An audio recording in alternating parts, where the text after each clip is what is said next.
Hey everyone, we're here at the Randall Museum in San Francisco, California. The museum was founded in 1938, but has been at this location since 1951, thanks to Josephine Randall. If you're ever in San Francisco, you want to go to the museum, this one is free. You can come to this museum at no cost, unless you have a group that's larger than 10, then they ask you to just get a guided tour. They also have summer camps and classes for reasonable prices. Let's go in and check out the Randall Museum. The museum houses a train area, a wood shop, a theater, and a natural history place that has live animals. All right, everyone, like I said, we're here at the Randall Museum. I want to introduce you to my friend Sage. Sage is a barn owl, and he's lived here at the Randall Museum most of his life. Barn owls are very common birds. They're actually found on every continent except Antarctica, and they're found throughout California. Barn owls are silent hunters, so you won't hear them, but you might see a white flash if you're driving at night. When barn owls eat small mammals like mice and voles, they actually eat the whole thing. Then they vomit out pellets. The pellets contain the hair, the nails, and the bones of the animal that could not be digested in the barn owl's stomach. Sage actually visits with about 3,000 kids per year as a docent program here at the museum.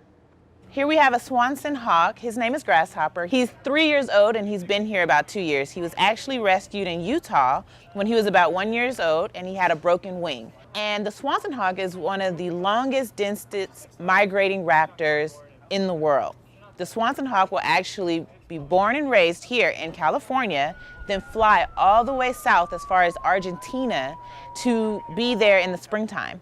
In Argentina, their primary food is grasshopper, which is how Grasshopper here got his name. There in Argentina though, grasshoppers are known as pests. And because of this, they've used different pesticides to kill those pests off. Unfortunately though, for the Swanson hawk, they actually eat those grasshoppers and get sick from those pesticides. We have known for thousands of birds to actually perish because of this pesticide, but they're on the rebound now. The United States and the Southern Americas have banded together to actually decrease the amount of pesticides that they're using in Argentina to allow these birds to rise in numbers. And we're happy to say they are starting to come back to California to roost. Right here I have Rosie, the rosy boa. Rosy boas are native to California, but really more Southern California, around San Diego and LA in the underdeveloped areas. Rosie here is already full grown. She's actually 10 years old, and her favorite meal are baby mice. Not even their parents, they actually like to eat small baby mice. And you can probably tell by her small head that she really can't eat much more than that. What you should know about these rosy boas is that they actually prefer to be underground. So you're not going to really see them very often unless you're looking for them. They actually are known to be good pets because they're very placid, but do not get a pet snake unless you absolutely know that you can take care of them. Always get your parents' permission before you do anything or touch any animal, even a very nice and sweet animal like Rosie. Here we have Dale. Dale is a desert tortoise.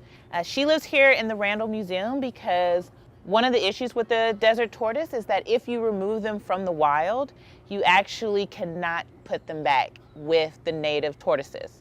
This is because once they've been removed and they've gone to cooler temperatures like our houses, they actually can develop a lung disease. And if you return them to the wild after years of being in captivity, they can actually get that lung disease and give it to the native species. Another thing about desert tortoises is that their numbers are undetermined at this point. That's because of humans who are actually building in the desert. We're starting to build our homes in the deserts, or we're going RVing in the deserts, and we're disrupting their natural habitat. The desert is a very, very fragile ecosystem, so we have to be very careful how we treat the desert so that tortoises like Dale can have a place to call home. I've had a great day here at the Randall Museum. So if you're ever in San Francisco and you want to go somewhere that's free, you can always come here to the Randall Museum. Make sure you see their website, randallmuseum.org. Now you're in the know.